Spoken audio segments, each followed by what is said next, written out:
I'm sorry, forgive me. I'm only 2 years late to this party. This one here. This is Nike's Alphafly 3. Boom, Alphafly 3. Disclosures. Nike have sent these to me as my race day shoe for Chicago Marathon. On October 12th, I'm gonna be running that marathon with the Nike brand. I can't wait. Story time.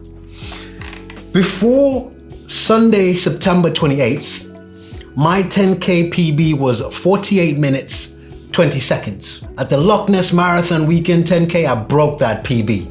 My PB is now 47 minutes and 50 seconds in this shoe. Now, let's not mess around and say I got the PB because of the shoe. No, I've been working hard. I've been training hard. And also, I've lost a whole load of weight in trying to be a better runner. What I like about the shoe though, it didn't get in the way. Matter of fact, it facilitated a lot of it. That's what I want to talk to you about. My name is Aubrey. I'm a very average runner, simply trying to be less average by the day, and I'm good with being me. As at the time of filming this, let me stop. 25,000 subscribers. We hit that mark. 25,000. That's a lot of subscribers. We're currently at 25,060. Thank you very much. I sincerely appreciate it. If you like these videos, please go ahead and subscribe. It does mean a lot, and it does a lot for the channel. All I will ask is try to watch this review video all the way to the end. Let's start. I've got a new section in my reviews, my pluses and minuses. Let's start with the pluses. Firstly, it's a fast shoe. Highly responsive, the return of energy is insane. Secondly, significant improvement from previous versions. They've removed that decoupling of the midsole, they widened the carbon plate. I gotta tell you, it's just well thought out. It's a highly resilient, lightweight, and breathable upper, this Atomknit. I also have to say the weight of the shoe, 230 grams in my 9.5 UK, that's not bad. And now the minuses. I wanna start with the versatility. It's not a bad thing. This is a race day shoe, and therefore it's gonna have limited use. Secondly, the price. £285 is a lot of money. Third, it's loud. You're gonna be able to hear everyone at your race who's wearing an Alphafly 3. Before the specs, let's talk about what the Alphafly is. You've got the Streak Fly 2. This is a very fast shoe, but for your shorter distances, I recommend it to be about 5K, 10K, and then for maybe 5K, 10K, even half marathon, Nike's Vaporfly 4 does a very good job. But if you want to go to that marathon distance, even half marathon, 10K, something that is fast and responsive, that's where this comes in. Let's talk about the 3 things that you need to know. The price. The price is hefty. It's £285 on the Nike website. Now you can find deals. This shoe has been out for a long time. You can find deals, but that's the price. In terms of the weight, in my 9.5 UK, it weighed in at 230 grams. In terms of the stack height, you go 40 millimeters at the back, 32 at the front, giving you an 8 millimeter drop. All right, let's break the shoe down, going from the top, working our way down. Let's start with the heel. When I review heels, I look for structure and I look for the shoe holding you in place. Now, I told you, I ran my fastest 10K and it held me very well. It's owing to 2 things. Now, I always like to point out structure. It's got very good structure at the back, but that structure only goes halfway up the heel. And then the rest of this is that sort of flimsy, very streamlined, lightweight kind of heel. But you must know, it's got a heel cup over there that holds your heel in place very well. I didn't have a problem at all. Also know, it's got a heel tab which kind of helps putting that shoe on. Nice touch. As for the tongue, well, it doesn't get more gusseted than this. It's a booty style upper, meaning that the tongue and the upper are attached into one piece. I also want to highlight, it was really nice to spot this because Nike have been intentional. At the base of the tongue, it's very breathable, lightweight, but as you go up to where you do your laces, it's a different texture. It's a bit more padded. I noticed that when I was tightening the laces, that you don't get that lace bite because of that. That's a nice touch. In terms of the laces, the best implementation here. Now, let me explain. The texture of the laces are those ribbed teeth ones, so they're not going anywhere. Let's not spend time there. They didn't come undone once in my race, and I like that.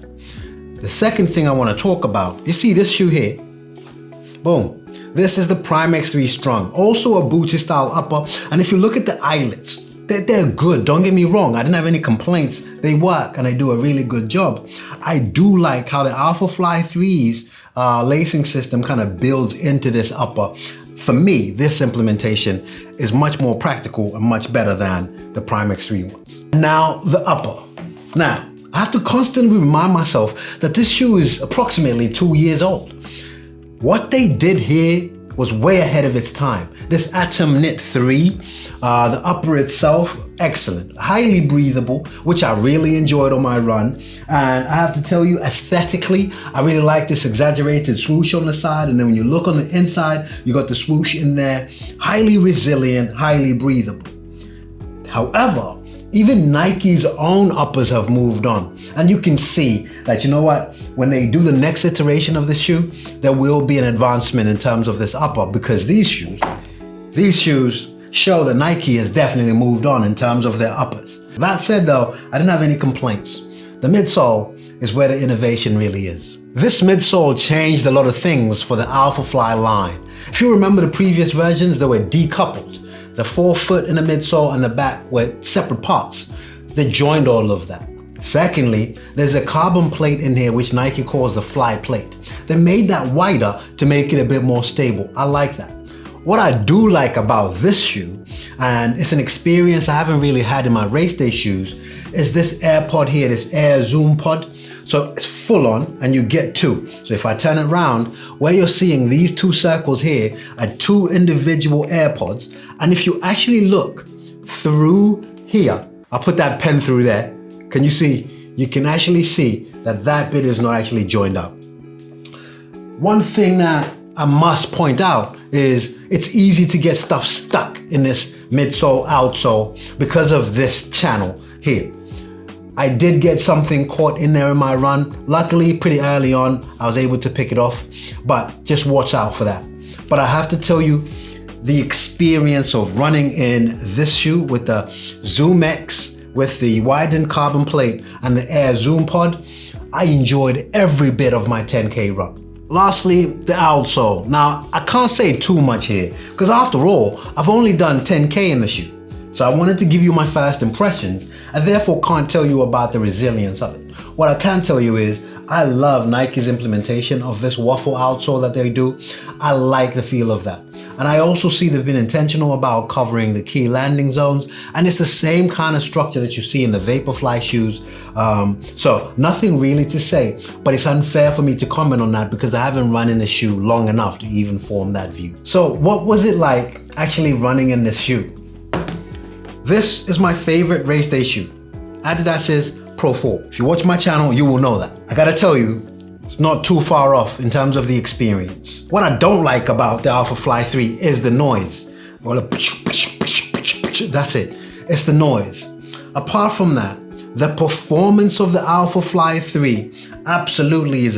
And this is the crazy bit, that this shoe is approximately circa 2 years old. And it's competing and contending with the current shoes coming out right now. And that to me is absolutely mind-blowing. And I have a friend who watches my channel, his name is Martin. He's always told me, Aubrey, try the Alphaflys, and I just hadn't. I gotta tell you, Martin, you were right. I'll see you in a bit.